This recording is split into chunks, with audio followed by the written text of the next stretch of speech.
اللہ تعالیٰ نے قرآن مجید میں ارشاد فرمایا کہ الأخلاء یومئذ بعضهم لبعض عدو إلا المتقین۔ فرمایا بڑے گہرے دوست بھی قیامت والے دن دشمن بن جائیں گے سوائے ان کے جو پرہیزگار ہوں گے۔ پرہیزگار لوگوں کی دوستیاں قیامت والے دن بھی قائم رہیں گی، باقی جو گہرے ترین دوست ہوں گے وہ قیامت والے دن دشمن بن جائیں گے۔ الا المتقین، سوائے پرہیزگاروں کے۔ دنیا میں آپ کو کوئی شخص ایسا نہیں ملے گا جس کا کوئی دوست نہ ہو، اور وہ لوگ بھی بڑی کثرت سے ملیں گے جو دوستوں کا شکوہ بہت کرتے ہیں۔ دوستیاں لگانا، دوست بنانا، تعلقات استوار کرنا یہ منع نہیں، شرط یہ ہے کہ دوستی اللہ تعالیٰ کی رضا کے لیے لگائی جائے۔ ہمارے ہاں جتنی تیزی کے ساتھ دوستیاں لگتی ہیں اس سے زیادہ تیزی کے ساتھ دوستیاں ٹوٹ جاتی ہیں۔ اس کی سب سے بنیادی اور اہم وجہ یہ ہوتی ہے کہ ہمارے ہاں دوستیوں کا جو معیار ہوتا ہے وہ دنیاوی لالچ ہوتا ہے۔ ہم اپنے مخصوص مفادات کی خاطر دوستی لگاتے ہیں، اور جب تک ہمارا وہ مفاد پورا ہوتا ہے تب تک تو ہم اس دوستی کو قائم رکھتے ہیں، اور جہاں ہم محسوس کرتے ہیں کہ اب یہ مفاد پورا نہیں ہو رہا وہاں ہم شکوہ، شکایتیں، اعتراضات شروع کر دیتے ہیں، اور اس کا نتیجہ یہ نکلتا ہے کہ بڑی محبت سے شروع ہونے والی دوستی بھی بڑی تیزی سے ٹوٹ جاتی۔ تو میرے بھائیوں یاد رکھیے گا کہ دوستی اور تعلق قائم رکھنے کے لیے سب سے اہم اور سب سے بنیادی ضرورت یہ ہے کہ دوستی محض اللہ کی رضا کے لیے لگائی جائے۔ اللہ کے پیارے حبیب صلی اللہ تعالیٰ علیہ وسلم بیان فرماتے ہیں، حضور فرماتے ہیں قیامت والے دن اللہ کی بارگاہ سے یہ اعلان ہوگا کہ کہاں ہیں وہ لوگ جو میری رضا کے لیے آپس میں محبت کیا کرتے تھے۔ رب فرمائے گا جب آج میرے عرش کے سائے کے علاوہ کوئی سایہ نہیں ہے تو میں انہیں اپنے عرش کا سایہ عطا کروں گا،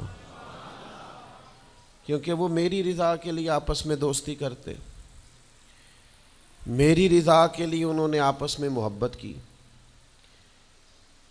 تو دوستی کا سب سے پہلے تو یہ سٹیٹس بنائیں کہ اس کے اندر محض اللہ کی مرضی، اللہ کی رضا کے لیے ایک دوسرے سے پیار، منفعت نہ ہو اس کے اندر کوئی بھی، دنیاوی لالچ کوئی بھی نہ ہو، ہرس نہ ہو، ہوس نہ ہو، طمع نہ ہو، ذاتی مفادات نہ ہو۔ جب ان سے بالاتر ہو کر لوگ دوستیاں لگاتے ہیں تو وہ دوستیاں قائم رہتی ہیں۔ اللہ کے پیارے محبوب صلی اللہ تعالیٰ علیہ وسلم نے فرمایا قیامت والے دن کچھ لوگ ایسے ہوں گے جن پر انبیاء اور اولیاء رشک کریں گے، ان کے چہرے 14ویں رات کی طرح چمک رہے ہوں گے، انہیں نور کے ممبروں پہ بٹھایا جائے گا۔ یا رسول اللہ اتنی فضیلت ان لوگوں کو حاصل ہے، یہ کون لوگ ہیں؟ تو حضور فرماتے ہیں یہ وہ لوگ تھے جو جس سے بھی دوستی لگاتے تھے، پیار کرتے تھے، محض اللہ کی رضا کے لیے کرتے۔ تو اللہ تعالیٰ صبح قیامت انہیں اعزازات سے نوازے گا، شرف سے نوازے گا، فضیلت سے نوازے گا۔ دوسری بات یہ ہے کہ دوستی کب قائم رہتی ہے؟ دوستی تب قائم رہتی ہے جب ہم دوستوں سے زیادہ امیدیں نہ لگائیں، انسانوں کو انسان ہی سمجھیں، ان سے بہت لمبی اور وسیع امیدیں لگا لینا اور بڑے وسیع مطالبات کرنا اور بڑی لمبی چوڑے تقاضے دوستوں سے کرنا۔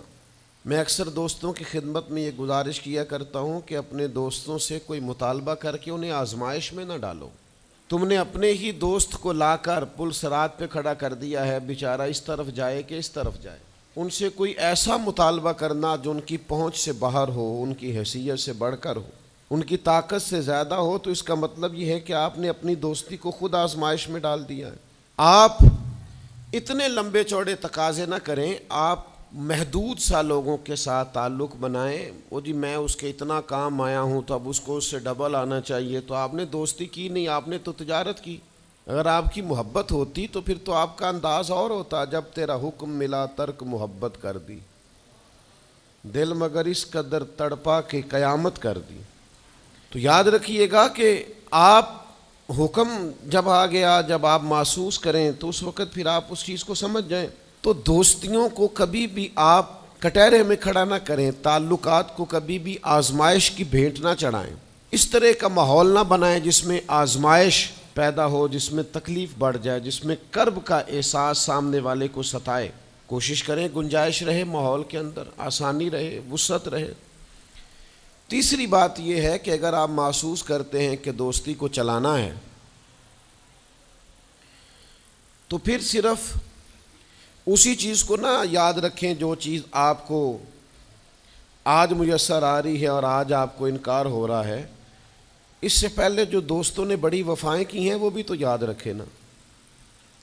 ہمارا یہ ماحول ہوتا ہے کسی بندے نے 99 دفعہ نیکی کی ہے، ایک دفعہ انکار کیا ہے، تو ہمیں ایک دفعہ کا انکار تو یاد رہتا ہے لیکن 99 نیکیاں یاد نہیں رہتی۔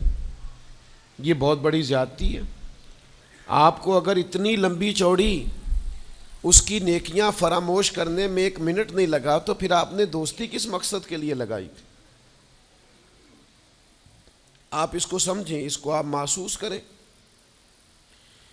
تو میں نے یہ دیکھا ہے زندگی میں کہ لوگ چاہتے ہیں کہ روز ان کا مطالبہ پورا کیا جائے، روز ان کا مطالبہ پورا۔ ہمارے ایک دوست تھے، بزرگ تھے، تو وہ سلسلہ طریقت کو چلاتے تھے، خانقاہ نظام کو، نظم کو لے کے چلنا مشکل ہوتا ہے۔ تو ان کے ایک مرید نے شکوہ کیا، اس نے کہا کہ حضرت پہلے آپ بڑا وقت دیتے تھے، اب آپ ٹائم نہیں دیتے۔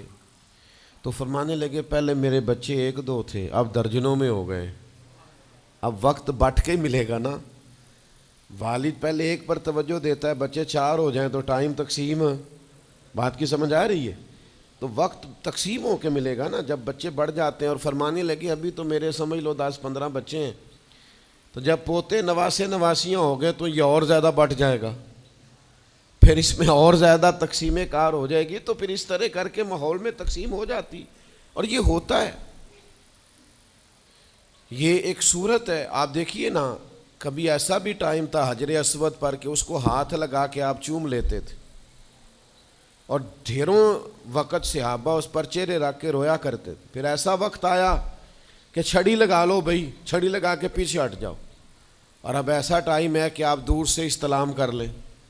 اب اگر آپ کہیں کہ مسلمان دیکھو جی حجر اسود کو تو ہاتھ لگانے کا موقع ہی نہیں مل رہا، تو بھئی نبی پاک نے تو فرمایا میں قیامت والے دن کثرت امت پر فخر کروں گا کہ میری امت زیادہ ہے۔ تو یہ تو تعداد کا بڑھنا، یہ تو کثرت کا ہونا، یہ تو باعث ناز اس کو سرکار نے کہا۔ اب آپ دائروں میں محدود کرنا چاہتے ہیں، آپ اس طرح کا ماحول بنانا چاہتے ہیں کہ کوئی شخص مقید ہو جائے، وہ اس دائرے سے باہر نہ نکلے، تو یہ تو بات درست نہیں ہے۔ تو کوشش کرنے کا مقام یہ ہے کہ آپ دوسروں کے لیے بھی گنجائش پیدا کریں، دوسروں کے لیے بھی آسانی کرنے کی کوشش کریں، پھر تعلق برقرار۔ اور پھر آپ پچھلی نیکیاں بھی تھوڑی یاد رکھیں کہ اس سے پہلے اس نے بڑی نیکی کی، بڑی محبت کی، تو پچھلی نیکیاں بھی دوستوں کی یاد رکھیں۔ صحیح بخاری سے ایک حوالہ عرض کرتا ہوں، نبی پاک صلی اللہ تعالیٰ علیہ وسلم کا نا ایک راز لیک ہو گیا۔ حضور مکہ مکرمہ پر حملہ کرنا چاہتے تھے، تو ایک خط لکھ کے دیا گیا ایک عورت کو کہ جا کے پہلے سے آگاہ کر دو مکے والوں کو کہ تم پر حملہ ہونے والا ہے۔ اس عورت نے وہ خط اپنے بالوں میں چھپایا اور وہ نکل گئی۔ اللہ تعالیٰ نے محبوب پاک کو اطلاع دی، حضور علیہ الصلاۃ والسلام نے حضرت مولا علی کو 2 صحابہ کے ساتھ بھیجا، فرمایا مقام خاک پر تمہیں ایک بی بی ملے گی، اس کے پاس سے خط ہے جو کفار کی طرف جا رہا ہے، اسے گرفتار کرو، وہ خط لے لو اور واپس آ جاؤ۔ حضرت مولا علی شیر خدا رضی اللہ تعالیٰ عنہ وہاں پہنچ گئے، اس خاتون کو گرفتار کر لیا، اس کو کہا وہ خط دے، وہ کہنے لگی میرے پاس تو نہیں ہے، کوئی خط نہیں۔ تو حضرت علی فرمانے لگے چونکہ میرے نبی نے کہا ہے تو خط تیرے پاس ہی ہے۔ ساڈے نبی دی زبان ساڈے واسطے قرآن، وہ زبان جس کو سب کن کی کنجی کہیں، اس کی نافذ حکومت پہ لاکھوں خط تیرے پاس ہے۔ آپ نے تلوار نکال لی، فرمایا نکالتی ہے کہ نہیں؟ اس نے بال کھولے، خط نکال دیا۔ وہ خط جب کھولا تو خط لکھا تھا حضرت حاتم بن نبی بلتا رضی اللہ تعالیٰ عنہ، بدری صحابی ہیں۔ وہ خط لے کے آ گئے، نبی پاک کی بارگاہ میں پیش کیا۔ حضور نے خط کھولا، حضرت عمر کہنے لگے مجھے اجازت دے میں اس کی گردن کاٹوں، اس نے ہمارا راز فاش کیا ہے۔ کتنی بڑی بات ہے۔ قرآن مجید کی سورہ ممتحنہ اس وقت نازل ہوئی تھی جب یہ واقعہ ہوا تھا۔ اللہ کے حبیب علیہ السلام نے فرمایا عمر ٹھہر جا، اتنی جلدی نہ کر، اس بندے کی وفات تو دیکھ، یہ بدر میں بھی تلوار لے کے ہمارے ساتھ گیا تھا، بدری صحابی ہے۔ اس کی وہ بات یاد رکھ کہ بدر کے مقام پر جب کہ بڑا مشکل تھا کافروں کے سامنے کھڑا ہونا، ان کی 1000 تعداد تھی اور مسلمان بڑی عددی طور پر اس کثرت کا شکار نہیں تھے، صرف 313 تھے۔ اس موقع پر ان کے ساتھ کھڑا ہونا کوئی آسان نہیں تھا، لیکن یہ پھر بھی ہمارے ساتھ گئے تھے۔ تو حضرت عمر رضی اللہ تعالیٰ عنہ جب چپ کر گئے تو اللہ نے قرآن نازل کیا، کہا اے ایمان والو یہودیوں اور عیسائیوں کو اپنا دوست نہ بتاؤ۔ تو حضور فرمانے لگے دیکھ لو عمر، اللہ نے اسے مومن کہہ کے پکارا ہے، اللہ نے بھی اسے۔ اب نبی کریم نے فرمایا بتاؤ یہ تم نے کیا کیا؟ تو عرض کی یا رسول اللہ صلی اللہ علیہ وسلم آپ میرا ظاہر باطن جانتے ہیں، جتنے بھی یہاں سے لوگ ہجرت کر کے مکے سے آئے ہیں نا، ان کا کوئی نہ کوئی رشتہ دار مکے میں ہے جو ان کے رشتہ داروں کا، بال بچوں کا، گھر والوں کا دھیان رکھتا، میرا وہاں کوئی بھی نہیں۔ اور مجھے پتا تھا آپ نے حملے کا ارادہ کر لیا ہے تو انشاءاللہ کامیابی اللہ نے مسلمانوں کو ہی دینی ہے، وہ کر کچھ نہیں سکتے۔ میں ان پر ایک احسان کرنا چاہتا تھا تاکہ وہ میرے بچوں کا اور میرے پیچھے گھر والوں کا تھوڑا خیال رکھیں، اتنی سی میری خواہش تھی۔ میرے نبی کریم نے ان کا عذر قبول کر لیا، فرمایا ٹھیک ہے آپ جو کہہ رہے ہیں بات ایسے ہی ہے، آپ کو اسلام کو نقصان نہیں پہنچانا چاہتے، آپ یہ چاہتے تھے کہ کوئی ایک نیکی ان پہ کر دی جائے تاکہ وہ آپ کے، تو اتنی بڑی بظاہر بات تھی لیکن حضور نے قبول کر لی۔ معنی کیا ہے کہ دوستوں کی پچھلی نیکیاں بھی یاد رکھنی چاہیے، ان کی پچھلی بھی خوبیوں اور پچھلے بھی معاملات کو تھوڑا یاد رکھنا چاہیے۔ ہم کیا کرتے ہیں؟ ہم کہتے ہیں جی اب وہ یہ نہیں کر رہا، بھئی تب کر رہا تھا نا تو تب کی یاد کر لو، تب کی یاد رکھ لو، اس وقت کی آپ خیال کر لیں۔ ہم کیا کرتے ہیں؟ ہم 99 دفعہ کسی نے نیکی کی ہے تو ہم کہتے ہیں 100/100 چاہیے، آج بھی یہ کرے گا تو پھر تو قابل قبول ہے۔ تو اس سے کیا ہوتا ہے؟ اس سے تکلف پیدا ہوتا ہے، ایک آدمی روز کیسے نیکی کر سکتا ہے؟ چوتھی بات یہ ہے اگر ہم چاہتے ہیں دوستیاں نبھیں تو اسلام کا ایک حسن ہے کہ اسلام دین اعتدال ہے۔ اسلام کہتا ہے چلو ہی ذرا معتدل ہو کے، پہلے ہی ذرا تھوڑا سا احتیاط سے چلو۔ ہم جب کسی بندے کے اوپر فدا ہوتے ہیں تو پھر پورے ہی فدا ہوتے ہیں، پھر تو جناب یہ بھی تیرا ہے، یہ بھی تیرا ہے، یہ بھی تیرا ہے، اور جب بعد میں لڑائی ہوتی ہے تو چائے کی پیالیوں کا بھی حساب کرتے ہیں کہ وہ جو وہاں جاتے ہوئے چائے پی تھی نا اس کے پیسے بھی میں نے دیے تھے، لہذا وہ بھی میرے بنتے ہیں، واپس کر۔ کورے ورک کتاب نہیں ہوندے، پتھر دل گلاب نہیں ہوندے، اور سجنا پہلوں ہی سوچ کے لائیں پھر یاراں نال حساب نہیں ہوندے۔ آپ سوچ سمجھ کے دوستی لگائیں، تعلقات کو سوچ سمجھ کے لے کے آگے چلیں۔ نبی پاک صلی اللہ علیہ وسلم نے فرمایا وقفے سے ملا کرو محبت بڑھتی ہے، تھوڑا نا وقفے سے ملا کرو، اس سے محبت بڑھے گی۔ یہ جو بہت وارفتگی ہے نا، بہت وارفتگی ہے، بہت جوش ہے، تو اس کا نتیجہ یہ نکلتا ہے کہ جتنی زور سے گیند دیوار سے لگتی ہے پھر اتنی زور سے ہی گیند واپس آتی ہے، اس کے نتائج ٹھیک نہیں نکلتے۔ تو عرض یہ کرنا چاہتا ہوں کہ اعتدال میں رہیں، معتدل رہیں، آپ اس حد سے تجاوز ہی نہ کریں۔ میرے پاس یہاں ایک دوست آئے تو مجھے کہنے لگے جی میرا دوست بڑا اچھا تھا، بڑا نائس تھا، بڑا بہترین تھا، بڑا پیارا تھا، میرے ایک دوسرے دوست نے اسے خراب کر دیا۔ تو میں نے کہا وہ دوسرا دوست میں سمجھا نہیں. کہنے لگے یہ میرا پرانا دوست تھا جس نے اسے خراب کیا, اور جسے کیا وہ نیا تھا 2-4 سال.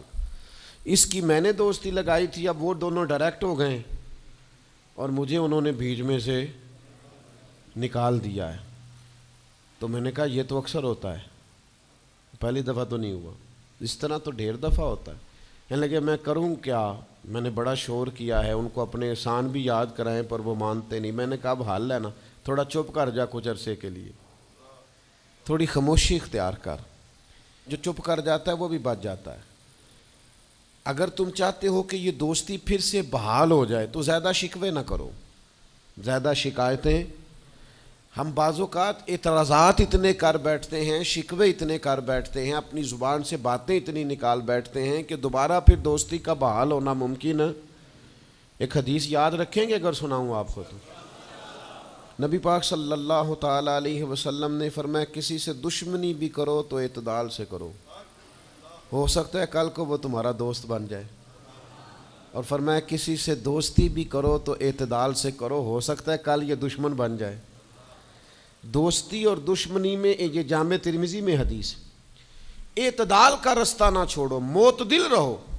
سارے راز ہی دے بیٹھنا, ساری باتیں پہلے کر لینا اور اعتراض کرنا, اب تو شکوے بھی پھر سارے ہی کر لینا. دوست کو اس کی کمزوریوں کا بھی پتہ ہوتا ہے, وہ ساری کمزوریاں بھی اس کی بیان کر لینا, اس کو بھی بتانا, اس کو بھی بتانا, اس سے بھی ذکر کرنا. تو یہ انداز درست نہیں ہے. آپ معتدل انداز میں دوستی لگائیں, اعتدال کے ساتھ چلیں, شکوے زیادہ نہ کریں, اعتراض زیادہ نہ کریں. وہ بے وفا ہی صحیح, پھر بھی یار اپنا, چلو اس میں کمی ہے, وہ اس میں بے وفائی ہے, پر سجن تو اپنا ہے نا. تو دوستی ہماری ہے اس کے ساتھ, اس کی کمزوریوں کو چھپائیں. آپ اس معاملے پر تھوڑا سا اپنے ظرف کو کشادہ کریں, آپ تھوڑی وسعت پیدا کریں. ہم سمجھتے نہیں چیزوں کو, ہم غور نہیں کرتے, اس خاص انداز میں چیزوں کو نہیں لیتے جس انداز میں چیزوں کو لینا چاہیے.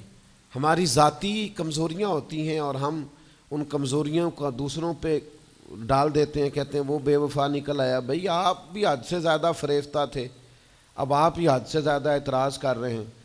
حضور نے فرمایا جس کی تعریف کر لو پھر دوبارہ اس پر کبھی تنقید کر جو بیٹھے ہیں, تعریف تو ختم ہو گئی بات. پھر تھوڑی چشم پوشی کرو, انسانوں میں کمیاں بھی ہوتی ہیں. تو دوستی کو صحیح طور پر آگے لے جانے کے لیے چھٹا سبق یہ ہے کہ تھوڑی سی نا عادت عیب پوشی کی بھی بنائیں. تھوڑا پردہ پوشی کا مزاج ہو تو پھر بھی ذرا دوستی آگے. سمجھ آ رہی ہے بات کی؟ تھوڑی سی نا نظر عیب پوشی والی بھی. کچھ لوگوں کی تنقید کی آنکھیں اتنی زیادہ کھلی ہوتی ہیں کہ وہ بیچارے کسی جگہ بھی تعلق نہیں رکھ سکتے. جہاں جاتے ہیں انہیں کمیاں ہی کمیاں نظر آتی ہیں, خامیاں ہی خامیاں نظر آتی ہیں. ان کا مزاج ہی نہیں ہوتا کسی عیب کو چھپانے کا. تو آپ جس جگہ پہ موجود ہیں, جس جگہ آپ کے تعلقات ہیں, جہاں دوستی ہے, جہاں محبت ہے, وہاں تھوڑا سا عیب پوشی کا بھی مزاج ہونا چاہیے. نبی پاک علیہ السلام نے فرمایا تو کسی مسلمان کی دنیا میں پردہ پوشی کر دے, اللہ قیامت والے دن تیری پردہ پوشی فرما دے. آپ تھوڑا سا اس کا عیب چھپا دیں, بات ختم ہو گئی. تھوڑی سی پردہ پوشی کر دیں.